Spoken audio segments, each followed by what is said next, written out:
everybody. We're live here on Shameless Facebook Friday today. I have it's just a very special day for me, and I have a very special guest that I'm going to introduce.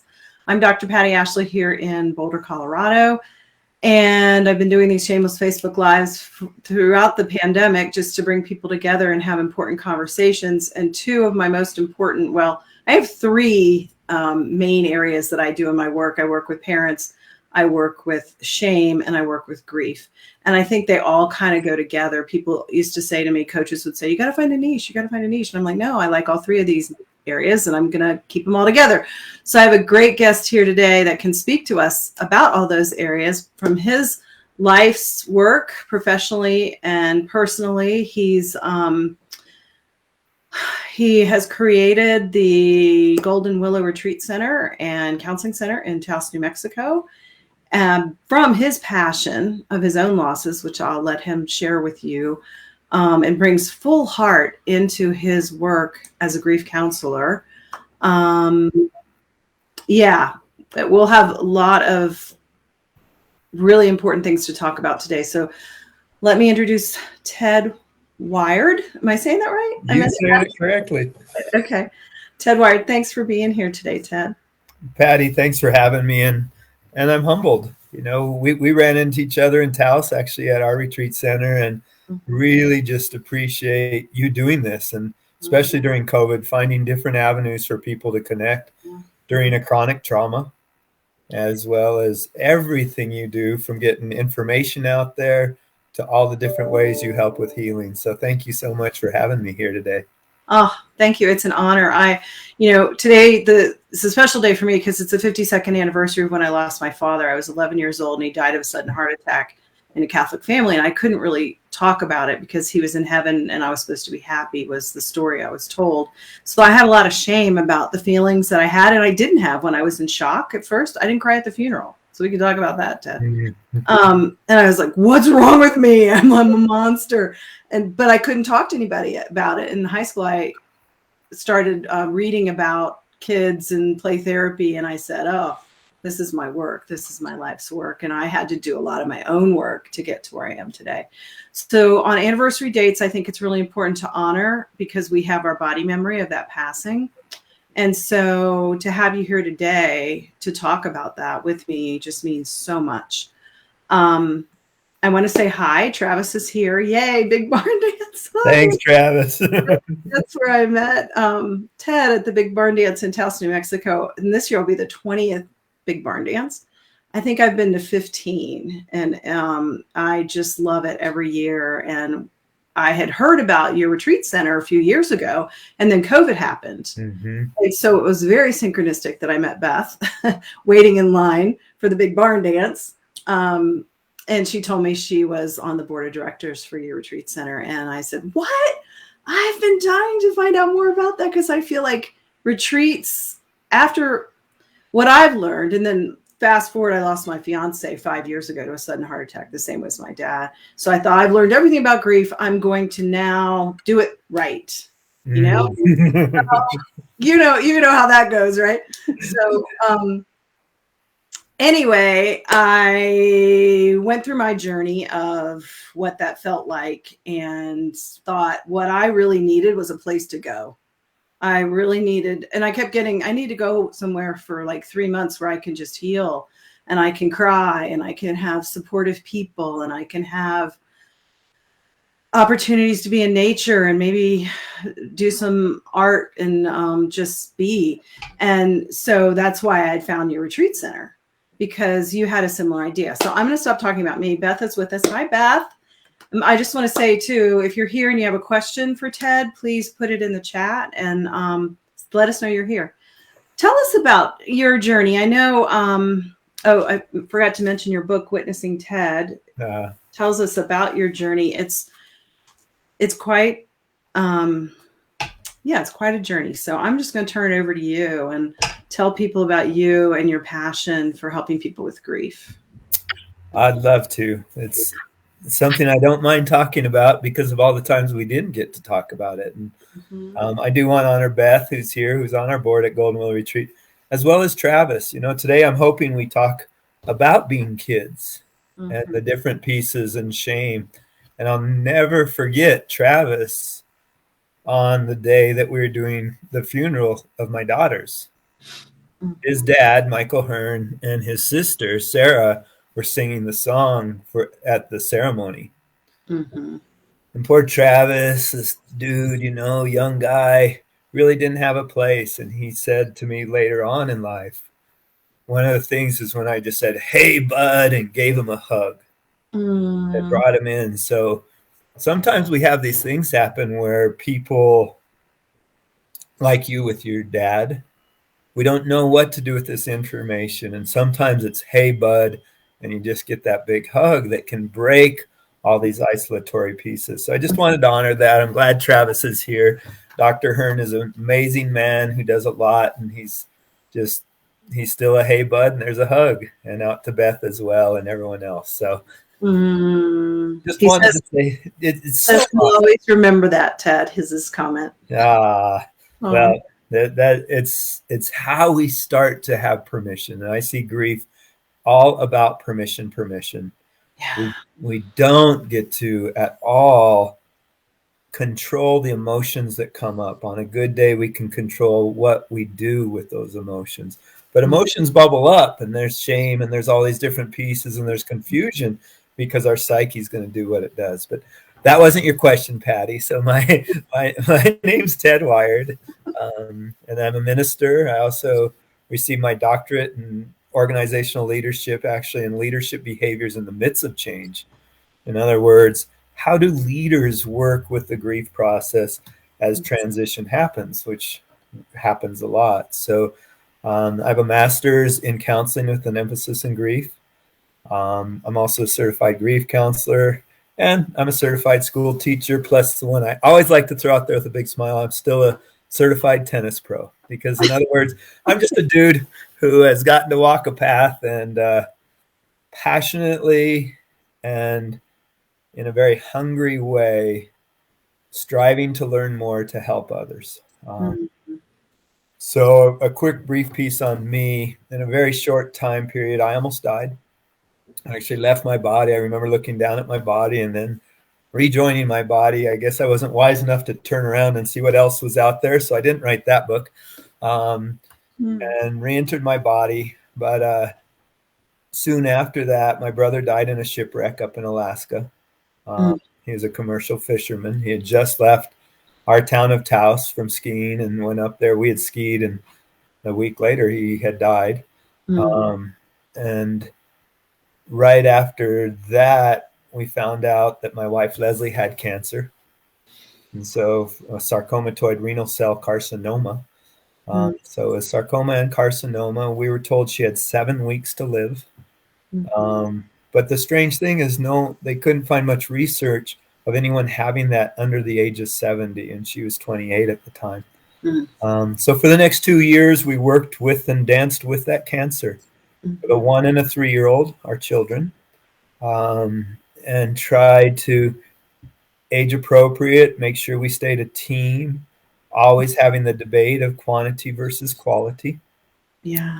And after 2 years, I was tying Carrie's shoe in the hallway, and she called me. One of our fears was that she would have a tough death, which would traumatize the girls on top of their mother dying. So she gave me the signal that she thought she was dying. I ran into the bedroom. It ended up she wasn't dying in that moment, but Carrie started crying because I had abandoned her. She was in the middle of tying her shoe, and I ran off, which meant Amy came waddling out of her room at age 1 and started crying because Big Sissy was crying. And Leslie just said, "You know what? None of us are living anymore. We all need to be reborn. I need to, whatever's supposed to happen in that birth needs to happen. You're not living, Carrie's not living, Amy's not living, and I'm not living. And so it's time to start cutting back on the meds." And so she was really saying she'd come to that acceptance piece of we needed to see what that next step was. And she also said, "And I'm not giving up," because she was a very strong, and I will continue to hope for that miracle until my last breath. But we cannot continue this way. her anniversary is coming up on February 8th, so it's a Oh, appropriate time. So it's an interesting time. As I told you, Patti, at the my dad may die today or in the next few days, and so very aware of that. Tim Harder, one of my best friends, he died today, and his wife Lori, it's her birthday, and so there's all this stuff going on. So I just want to honor those as well. Well, she died. My wife died, Leslie, and we started on our path with me as a single dad, trying to figure it out. I'd braid their hair in the morning. They'd go to school, and the teachers would rebraid their hair in the morning. oh, that's so cute. Sometimes I'd show up with a brown bag with their clothes in it, and they would be still in their pajamas. But we really were starting to get together. We were a good team. And then when they were 9 and 6, so just a couple years later, they died in a car crash with my mother-in-law. And I was shattered, decimated, destroyed. It was 2 weeks before school started, and so of course I was not going to go be a school teacher that year. And I started a journey. I really just wanted to die, literally. And luckily I didn't. And with all that said, I'm really grateful that I'm alive today, and I am so grateful for every single breath I get to take. I am so grateful. Patricia, thanks for jumping in as well. I'm grateful for my friends, my family, and each moment, even getting to talk with you today and be nervous on your show. But from there, I wandered around the world a little bit, but I still just wanted to die. I slowly checked myself into a treatment center for drugs and alcohol, and I didn't do either. But my drug of choice was gone. Yeah. There was no dealer, and that was my girls. Yeah. And so luckily they accepted me, because people don't show up to treatment centers and say no. And then when they ask how many beers you have and you say none, and how much alcohol, and you say maybe a shot a year, they just figure you're lying and minimizing, and so come on in. And luckily they figured out I wasn't, but I stayed. And from there I went to ministerial school, and that's where I met my present wife, Marcella. And one day she said, "Do you ever want to do that grief thing?" And so we sold everything. I was a dean out in North Carolina at the time at a college. And we bought a 1987 RV, beige RV, named her Shotgun Shirley, because every time we put gas in her, she'd do a bam, bam, and we'd be back on I-40 again. And slowly worked our way back to Taos, where we parked it in front of my parents' front yard, and slowly started what is now Golden Willow Retreat, which is an emotional healing sanctuary focused on grief, trauma, and loss. And so people come from all over the world and stay with us in their time of need. And loss, not only death, comes in so many forms, as you and I know so well. Loss is any time that how we have defined our world has shifted or been decimated.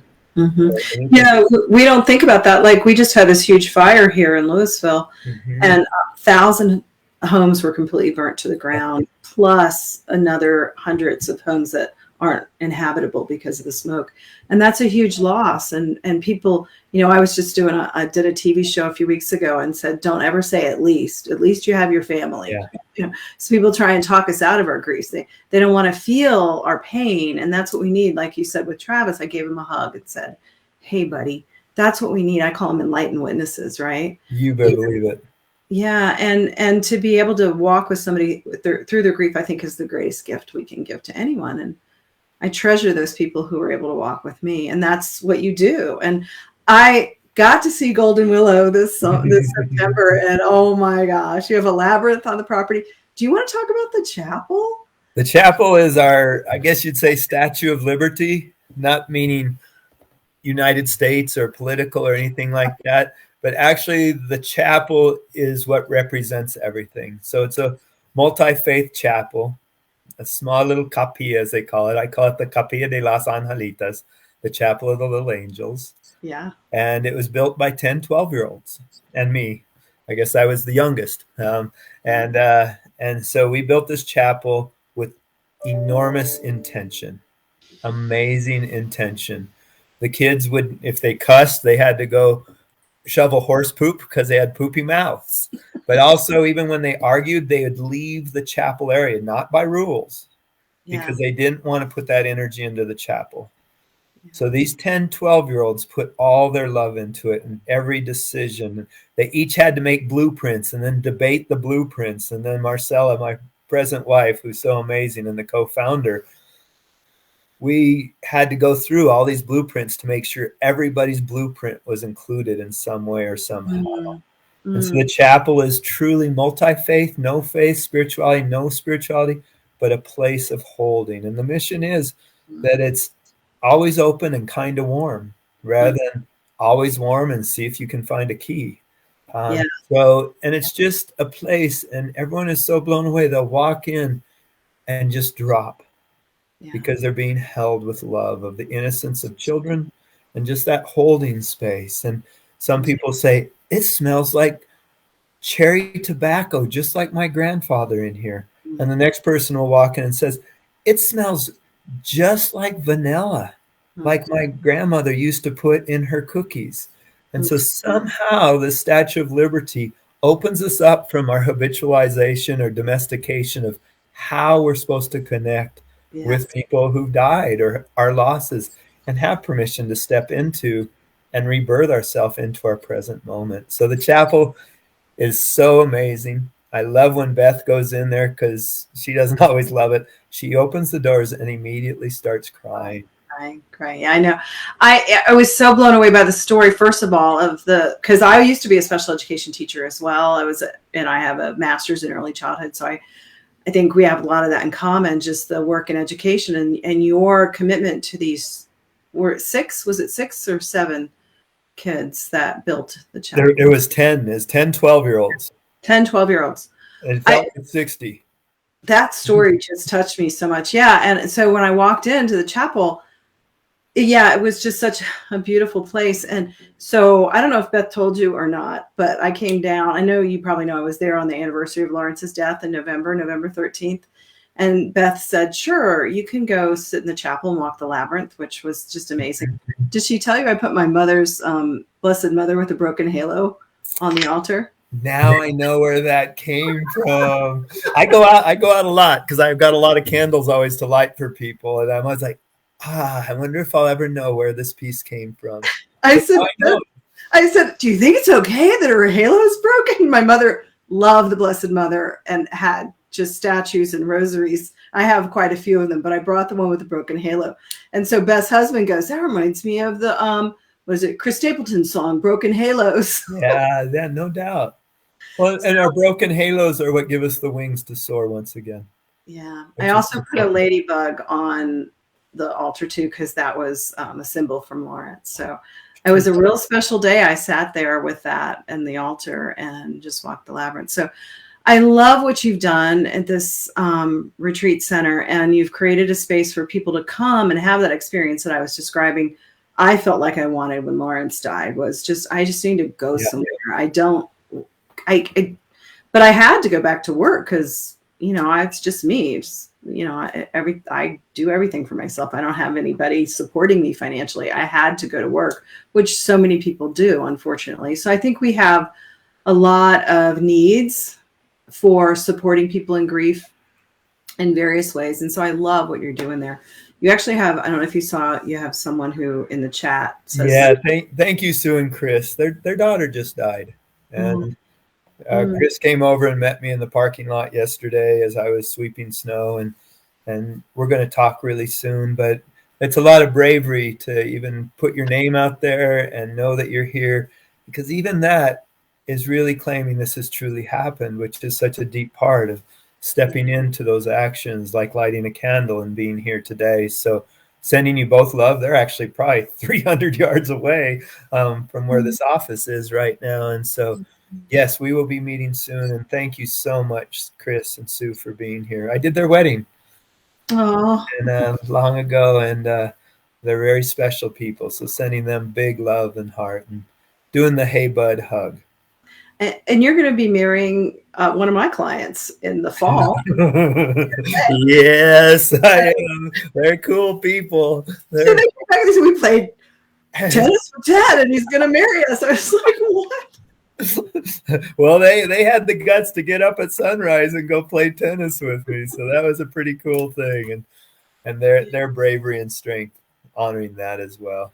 You know, a big piece, going back to that part with Travis, I think that's what Golden Willow Retreat's about, is having that place with open arms, no judgment, only respect and honor of the bravery it takes to do our work in healing, for any type of emotional healing, and breaking through the barriers that just, and the resistance that's there because something's real. And that's what we do along with our grief groups. You know, some people can't come, such as you, Patti, in that time when you have to go to work. And so we have 4 or 5 grief groups, all virtual, and they become national groups because of that.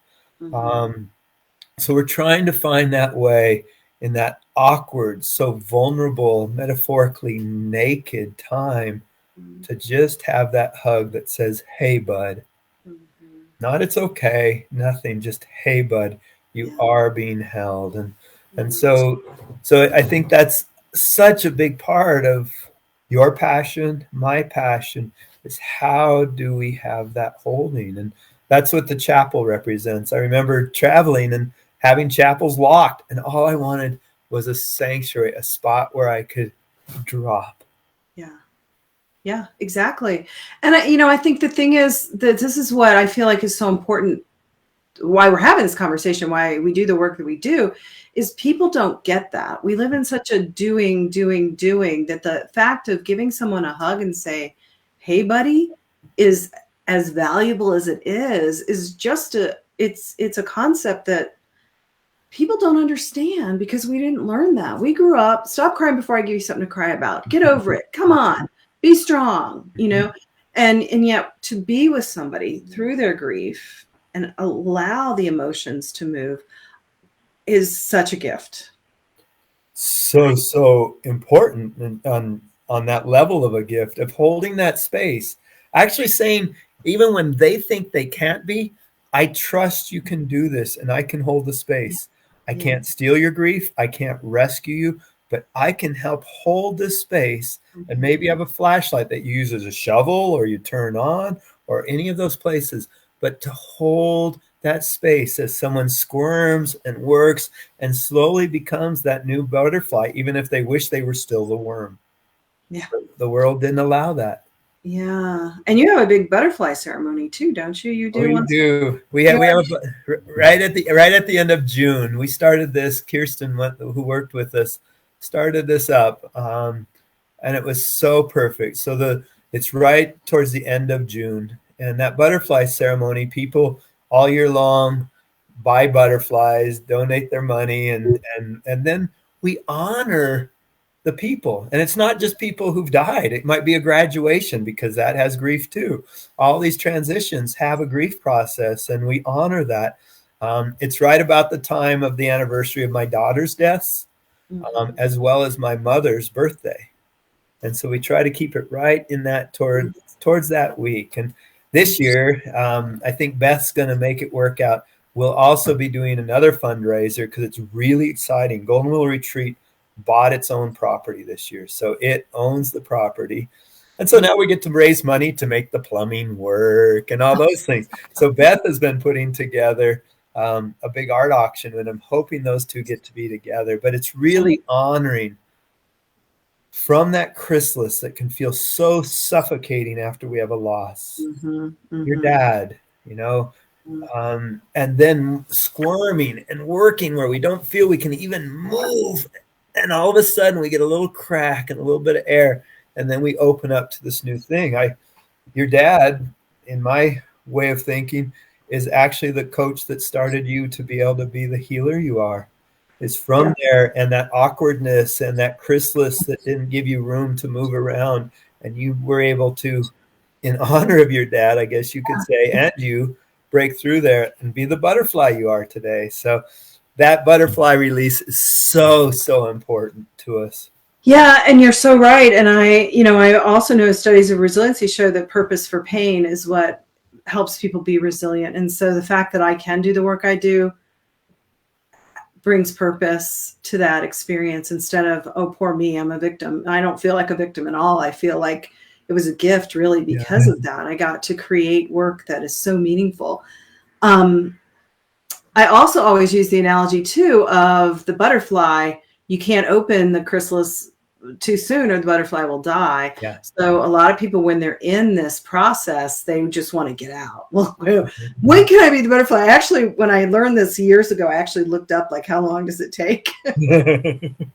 And every worm and butterfly is different. So, I mean, which is true for grief too, right? It's like, I believe it. You have to trust that those imaginal cells are in there. And when it's time for that butterfly to emerge, it will, but we can't force it. And I think that's such a great analogy for grief. We can't force ourselves out of that so we can be the butterfly. And, we have to really be with that. That's so huge. I took a bunch of kids down to Costa Rica about 6 months after my kids died. And in the midst of loss, we have our perception or our illusion of safety is also destroyed. Mm-hmm. So I'm in Costa Rica with these 10, 14-year-olds freaked out that they're all going to die. Yeah. I was a bad dad. My kids died, even though that's not true. Yeah. But all of a sudden I'm down in Costa Rica with these kiddos, and we went to this place that does butterflies. And a horrendous story, but I learned so much. Even after the butterfly comes out, it has to have time for those wings to dry. Otherwise, the others attack it, actually trying to make more butterflies. Oh, really? And it dies. And we watched this, and I had all these 14-year-olds with eyeballs about it. See, I ruined them. But also, after we're coming through the chrysalis, taking the time to let those wings actually dry to be able to truly soar is important. So we can't push any part of that process. Mm-hmm. Patti, you brought in a word. I'm going to jump on it if you're okay with that. Is you brought in that word victim, mm-hmm. which is so hard because we've been so domesticated. When we have loss, we have been victimized. Mm-hmm.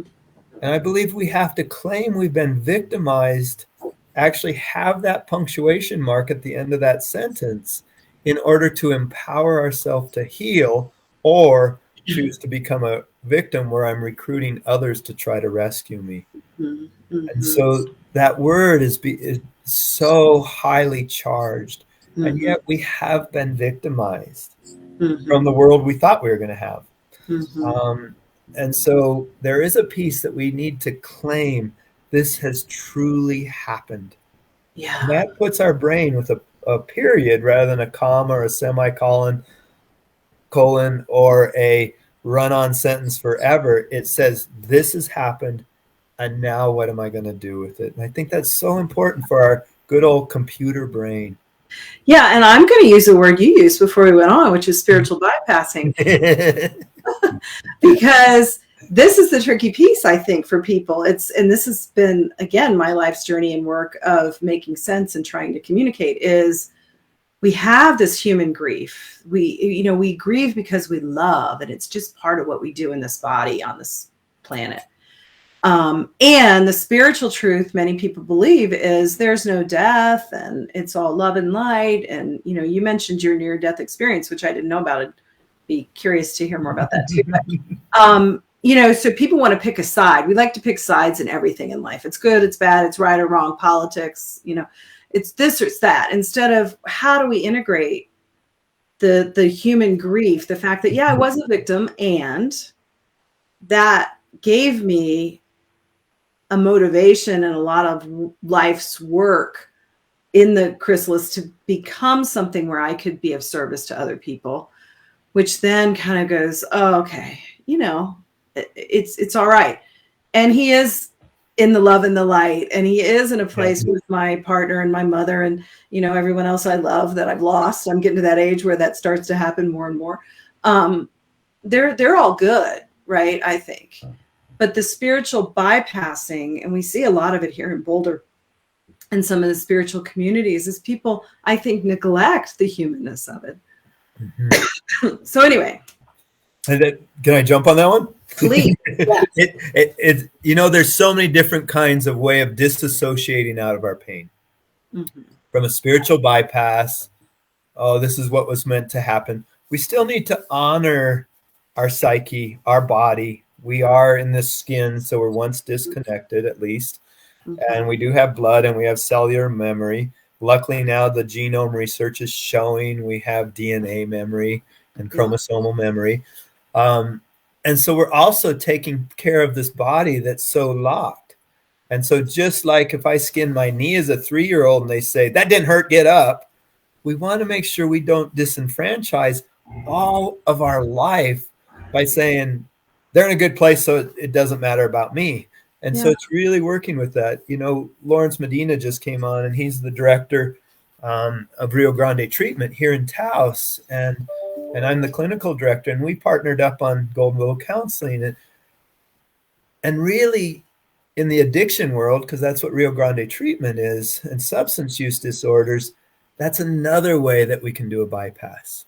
Mm-hmm. You know, getting caught in other distractors of not being able to take this piece on. And so we will do different ways, any of us, me included, of jumping out of our loss. Mm-hmm. The more conscious we can be about how we do that, then we're not making new losses in the process, from addiction to maybe needing to say, I'm mad at God. I mean, it got me to ministerial school because I was like, I don't like this God thing. If there's I'd like to not have there be a God, but then why am I so mad at God? And why am I asking for help? But then if there is a God, God is evil, but I'm not allowed to say that. And then going to ministerial school to have that come to an understanding for me, where God stands under me as I do this world. The universe takes things down. Mm-hmm. The universe, the mountains are trying to get to the ocean. Children die. Diseases happen.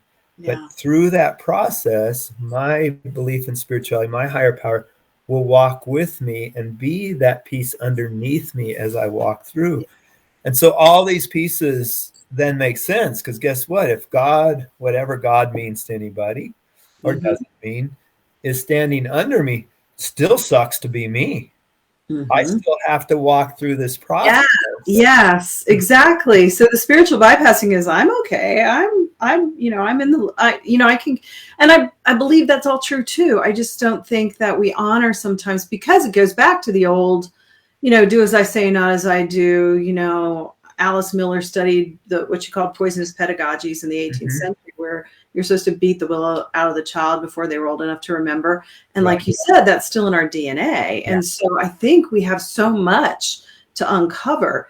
And when I got into working with shame, and having been so interested in working with grief, I realized shame is actually grieving the loss of our authentic self. You better believe it. We are all in grief because we've all been talked out of our feelings, and we've all lost a sense of ourselves. And so, and in that disenfranchised grief, and in the way we've been domesticated, slowly the biggest culprit of disenfranchised grief is us to ourselves. Yeah. The rest of the world will do it out of their discomfort.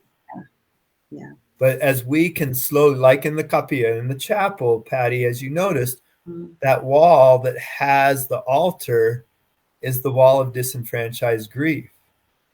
And as we claim our losses, we open up into the altar that has all the different spiritual pieces in it. And so it's opening up to that piece, not grabbing something we've been taught, which is so huge, including intellectual bypasses. I love that, when Kubler-Ross died, in her process, she got really upset with a lot of people, and they were surprised when she was in an anger phase.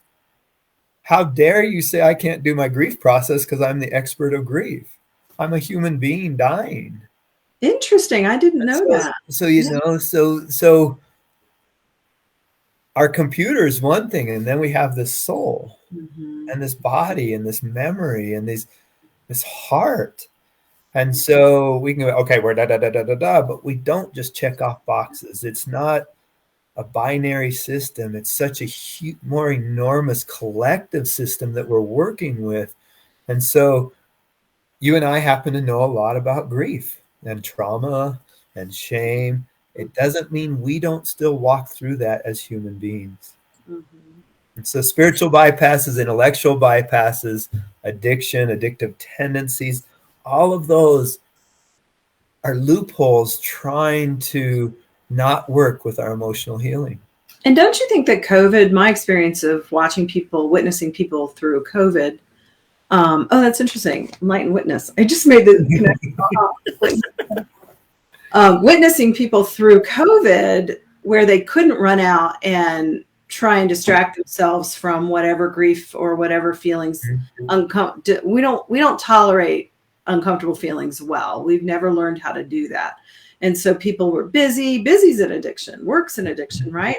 We're running out. We're doing things. Everybody was saying to me right before the shutdown, my psychotherapy practice at Christmas, everyone, I'm so busy. I can't do it all. There's just this busyness. And then all of a sudden it was gone.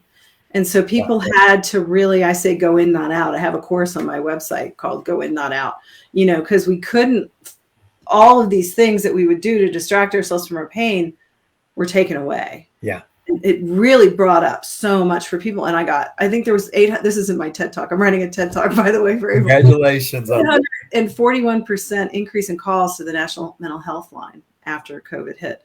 I think people had to experience things that they'd been trying to distract themselves, like you said, for so long. We have all these other things that we use to take us out of our pain. And so I think we're all going through this collective trauma and grief, and we're still in it, obviously, 2 years later in various ways. And yeah. And with that, even the cellular memory, putting on a mask, which I believe in, there's about 5 billion laying around in this office even. How many times were we told to hush? Yeah, I know. Or if we had any type of sexual abuse and our mouth was covered or other things. Yeah.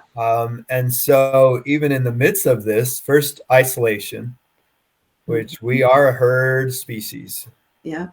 And so that isolatory factor, mental health and mental illness, and isolating that more and more and more, plus different things of having to be different, as well as all of a sudden just stopping, not scaffolding down, not going to detox and incrementally moving down, but boom. Yeah. And now we're seeing a lot of the residual between depression, anxiety, suicide, addiction increases. We're not a species that isolates well. We're supposed to come out of that chrysalis. And that's such a big piece.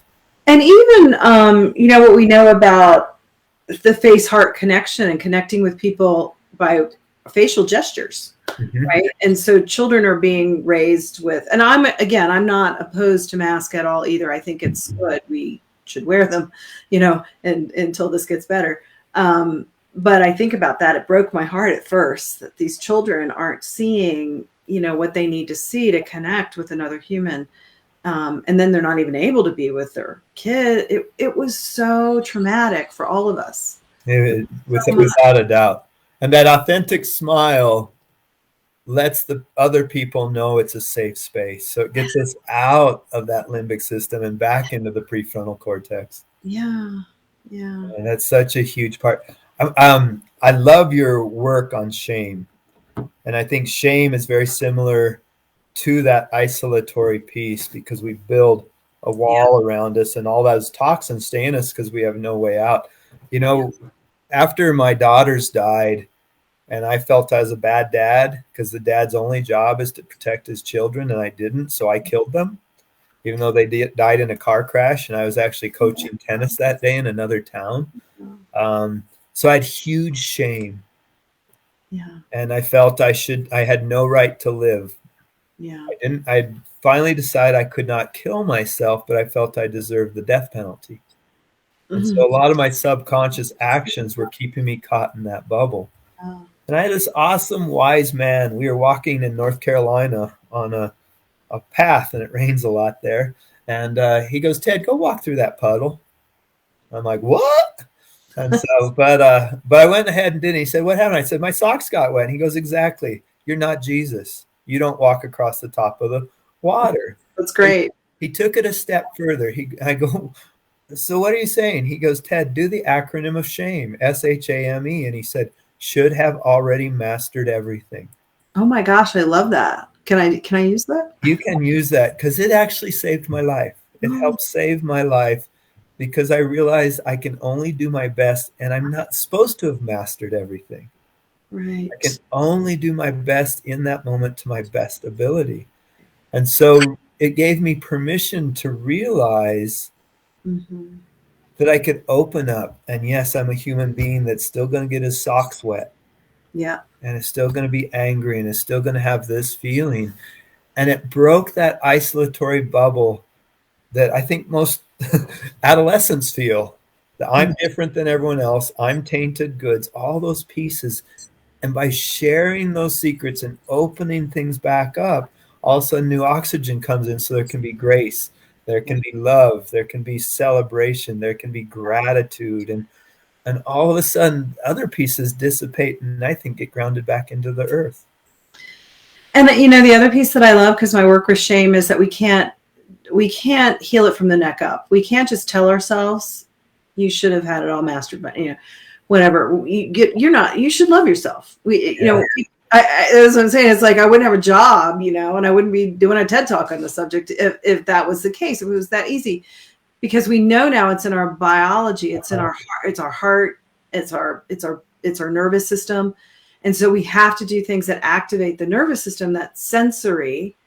And so when this person says, walk in the puddle, you had that body feeling that you'll always remember. It probably felt awful, like you have wet socks. Oh, it's not like he didn't say that. If he had just said that to you without giving you that visceral experience, it may not have had the impact that it had, right?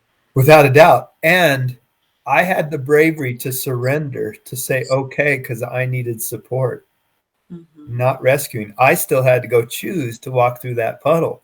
Yeah. That's why anyone who walks into your office, into my office, calls up Golden Willow Retreat and asks for support, not rescuing, are my heroes. Because it takes that surrender. And our brain is going, no way. I need to control everything because I can't control anything. Yeah. Yeah. Just fix it. Can you fix it for me? Yeah. And we witness instead of fix. We walk through. So, oh my gosh, I could talk to you forever. And thank you for bringing me back to shame, because again, I wanted to talk about that a little bit more, but, and I think too, for kids, any thoughts, and we'll wrap up in a minute or so, but just any more thoughts on children and shame and grief that you want to share? Thanks for bringing that in. Kids, because their prefrontal cortex, our frontal lobe, is not developed as children, grieve differently. Mm-hmm. It doesn't mean they don't still have loss of short-term memory, high impulsivity, hypersensitivity, and high irritability, which we all have in the midst of loss. But they don't have a place to grieve from the same place. So they're going to dabble into something and then bounce out. Mm-hmm. So at a funeral, they're probably going to last about 2 or 3 minutes, and then it would be okay that they go to out on the playground. Mm-hmm. When we ask them, what do they think or how do they feel? They don't even have the vocabulary. I don't have the vocabulary. Mm-hmm. So we also are asking them to be adults as children, which is a huge grief in itself. Yeah. So instead, just like we've been talking about, allowing children the space to do the way they knew it, because they have not been domesticated out of it yet. Mm-hmm. And so allowing that room for kids with boundaries, because we don't want to teach them that there's an external rescue, but there's external support. Yeah. But we allow kids to do their process and not expect them to do it like adults is so huge. My girls watched their mama die from when they were starting at age 1 and 3 till they were 5 and 3, and they died when she died. And they did such a natural grief process. They were my teachers. Yeah. How it's supposed to be done. Yeah. We get upset and then we get excited because there's Oreos and milk, not together. But we can have these two dichotomies. And I can be so grateful you and I are talking today, as well as the people listening.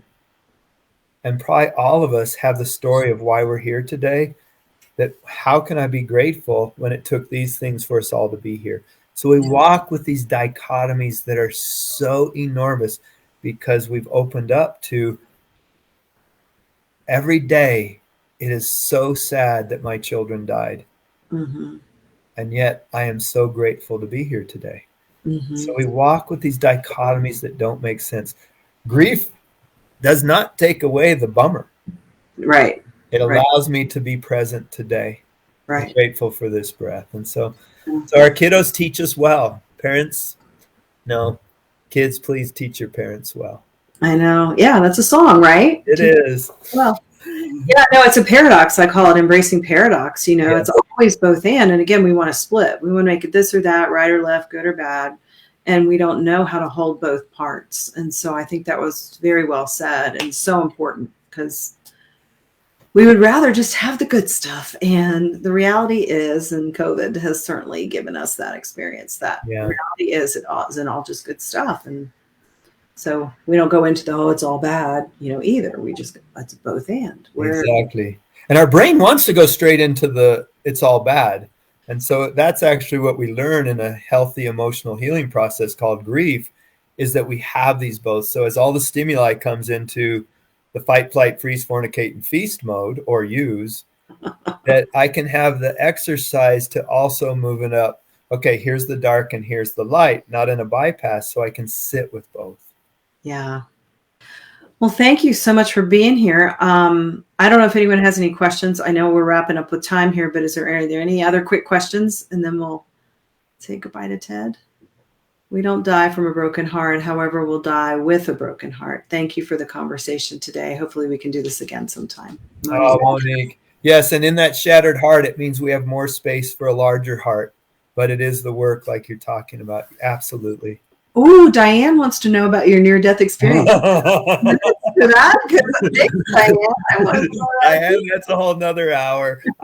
But quickly, just so I'm not leaving anything out there, I had cryptosporidiosis before they knew what it was, and so from there, I ended up with 190 IVs. I lost 35 pounds in a couple days. People from AIDS were dying of that, and they didn't know what AIDS was really at that point. And luckily, here's the piece I'll leave that's so amazing because I've only heard this voice twice.